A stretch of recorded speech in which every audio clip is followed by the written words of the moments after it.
खुशी recording studio बलुआहा। ना हमसे भंगिया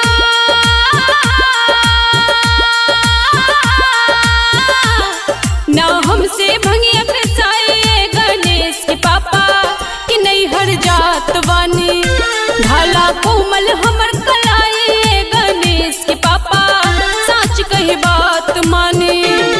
ना हमसे भंगिया फसाए गणेश के पापा कि नहीं हर जात वानी ढाला कोमल हमर कलाए गणेश के पापा सच कही बात माने।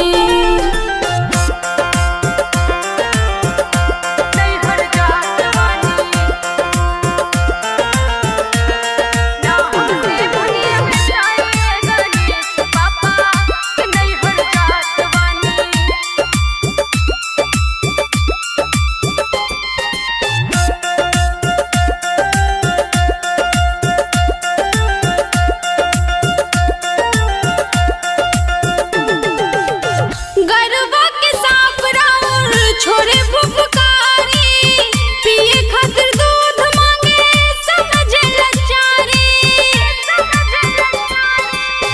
गरबा के सांप राउर छोरे फुफकारी पिए खातिर दूध मांगे समझे लाचारी।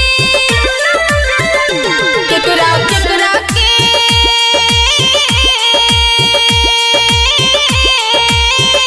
केकरा केकरा के संभाले हम गणेश के पापा राउर गरमात वानी। ना हमसे भंगिया फसाए गणेश के पापा कि नहीं हर जात वानी।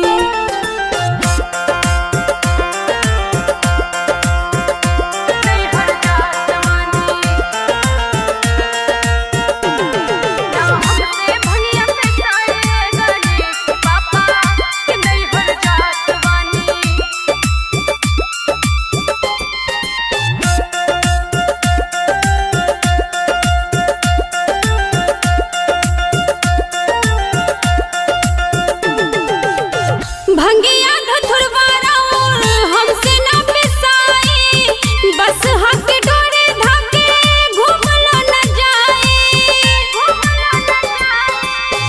भंगिया धथुरवा राउर हमसे ना पिसाई बस हक डोरे धाके घूमलो न जाए। काहे करे लेखिया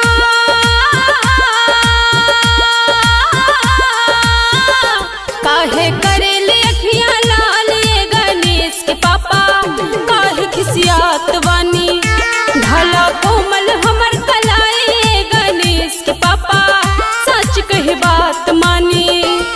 ना हमसे भंगिया फसाए गणेश के पापा कि नहीं हर जात वानी। खुशी रिकॉर्डिंग स्टूडियो बलुआहा।